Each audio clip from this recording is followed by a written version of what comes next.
Lanjut part 3. Selanjutnya sang hacker pun berpura-pura menjadi orang biasa dan dia pun akan melakukan aktivitas yang normal seperti biasanya. Salah satu yang akan dia lakukan adalah, karena dia dulu pernah miskin, sekarang sudah agak mendingan banyak duit, maka ia akan mengajak beberapa anak sekolah yang menurutnya itu orang-orang yang tidak punya uang.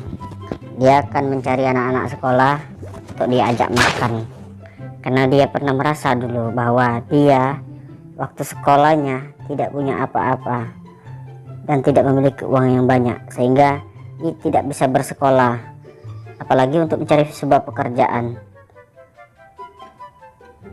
Tiba di sekolah Sakura, dia pun langsung menawarkan kepada orang-orang atau siswa-siswa untuk makan bersama. Ia pun berhasil mengumpulkan beberapa orang. Ayo teman-teman, katanya, kita akan makan. Teman-teman yang diajaknya makan pun sepertinya sangat senang, karena belum ada momen-momen yang dilakukan seperti ini. Misi yang sangat mulia sekali. Meskipun dia hanya menutup dirinya agar tidak terdeteksi sebagai seorang hacker, dia pun melalui jalan dan memastikan teman-temannya tidak ada yang ketinggalan. Terus ia akan terus berjalan, melihat ada beberapa restoran dekat rumahnya. Dia pun berjalan lagi tanpa ragu dan sedikit berlari-lari. Teman-temannya pun sangat kegirangan. Mereka akan diajak makan karena ya kita tahu bahwa namanya siswa itu pasti nggak punya uang banyak. Mereka pun mulai makan bersama, menikmati hidangan yang mereka pesan. Semuanya sangat senang tanpa terkecuali. Tapi ada temannya satu yang ketinggalan, belum datang. Sepertinya temannya belum mau makan.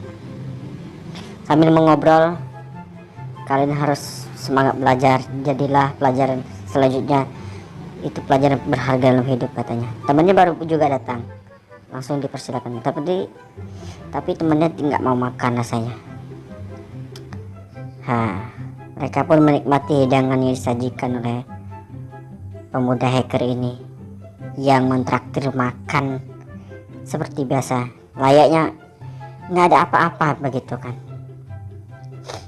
Akhirnya dia memutuskan pulang karena sudah kenyang, teman-teman, dan akhirnya mengajak temannya berpisah karena dia punya pekerjaan lain, yakni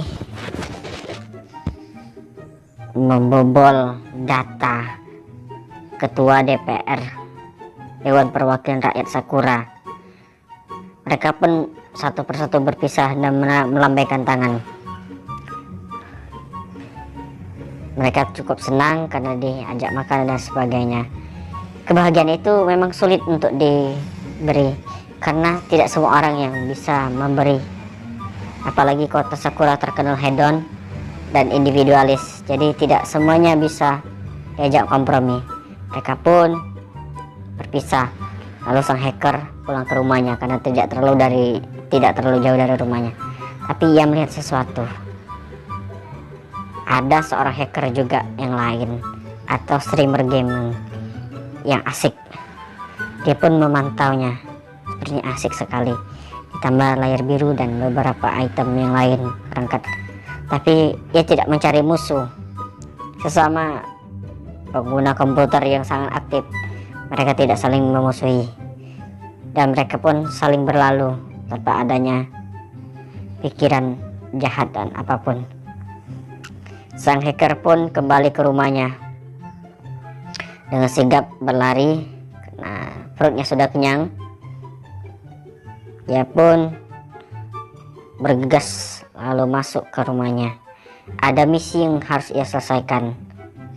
Salah satunya ingin menjual data pribadi dan data keuangan DPR Sakuranya, karena ketua DPR-nya rela menaikkan harga bahan bakar minyak sementara rakyatnya masih sengsara.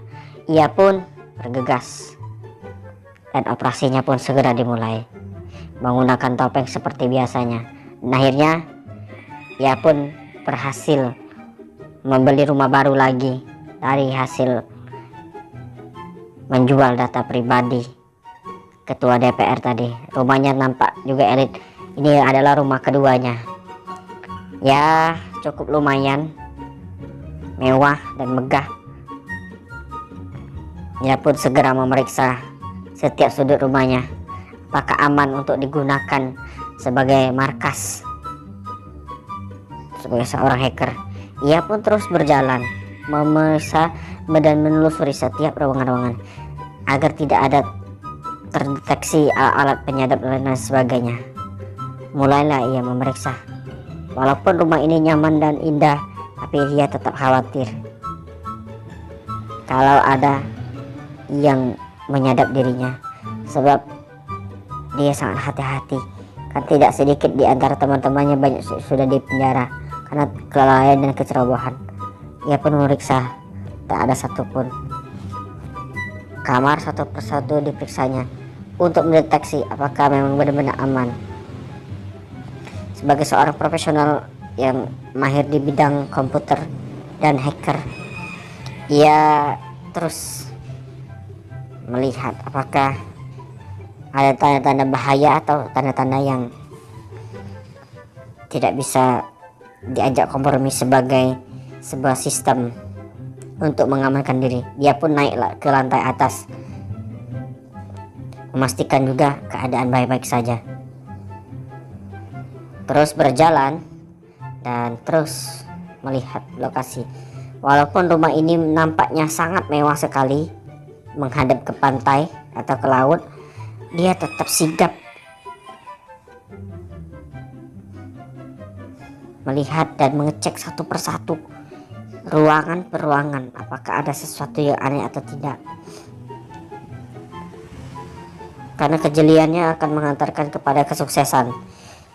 Karena dia harus belajar. Banyak teman-temannya yang ditangkap ya karena tidak paham dengan apa yang terjadi dengan dunia.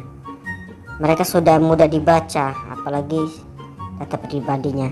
Kali ini hacker kita, hacker Sakura ini sangat teliti dan jeli.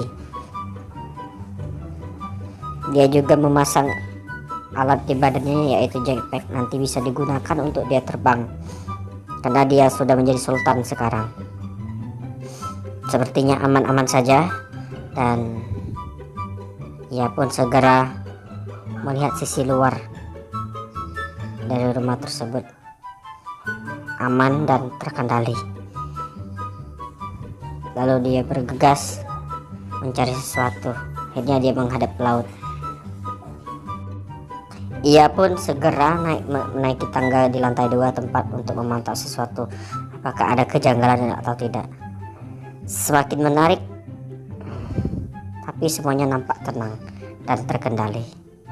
Ia pun memantau setiap sudut, apakah ada pemantauan atau tidak. Ya, ia pun menggunakan jetpacknya untuk melihat dan mengelilingi sekitar rumahnya, apakah ada hal-hal yang aneh atau tidak. Karena dia sekarang sudah menjadi sultan. Ia pun memastikan 2 mobilnya itu aman-aman juga, tidak ada alat penyadap apapun.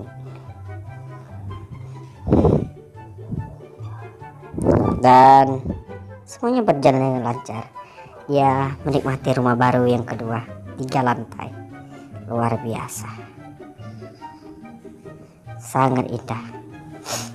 Nah, lalu di sisi lain, ketua DPR ke kantor polisi melaporkan ada kekacauan yang dialaminya, salah satunya pencurian data pribadinya. Ia pun bergegas masuk ke ruangan kantor polisi dan ingin melaporkan bahwa datanya telah dicuri. "Hai Bapak," katanya, "saya bisa minta tolong nggak? Data pribadi saya sebagai ketua DPR dan keuangan saya itu hilang, dicuri hacker." Polisi pun menjawab, "Sebenarnya itu masalah yang sangat rumit Ibu. Jadi butuh alat khusus dan dana khusus untuk menyelesaikan itu semua. karena tidak cukup hanya sebatas kita melacak, tapi juga kita butuh uang dan anggaran untuk menangkapnya. Tapi semuanya sudah kita agendakan, Bu, untuk cyber security. Tinggal pelaksanaan saja, Bu. Kami akan berusaha semaksimal mungkin. Kita sudah siap ke penjara dan sebagainya. Dengan retorika tersebut, Ketua DPR pun melihat seksama sketsa perencanaan polisi, tapi belum ada aksi yang dilakukan. Dia pun murung melihat polisi yang hanya duduk saja. Akhirnya dengan penuh rasa kekecewaan, Ibu Ketua DPR sudah melaporkan dan bergegas pulang. Sebagai seorang public figure, Ketua DPR ini merupakan Ketua DPR pertama perempuan di kota Sakura, ya guys ya. Dia pun segera memarkirkan mobil di sembarang saja, karena ia tahu dia kan orang kaya, jadi mudah mendapatkan harta dan kendaraan yang lainnya. Ia pun bergegas dengan rasa kecewanya, ya, dia pulang dan tak tahu apa yang harus ia lakukan, karena sudah banyak sekali laporan-laporan hari ini, mulai dari perusahaan sampai salah satunya adalah institusi Dewan Perwakilan.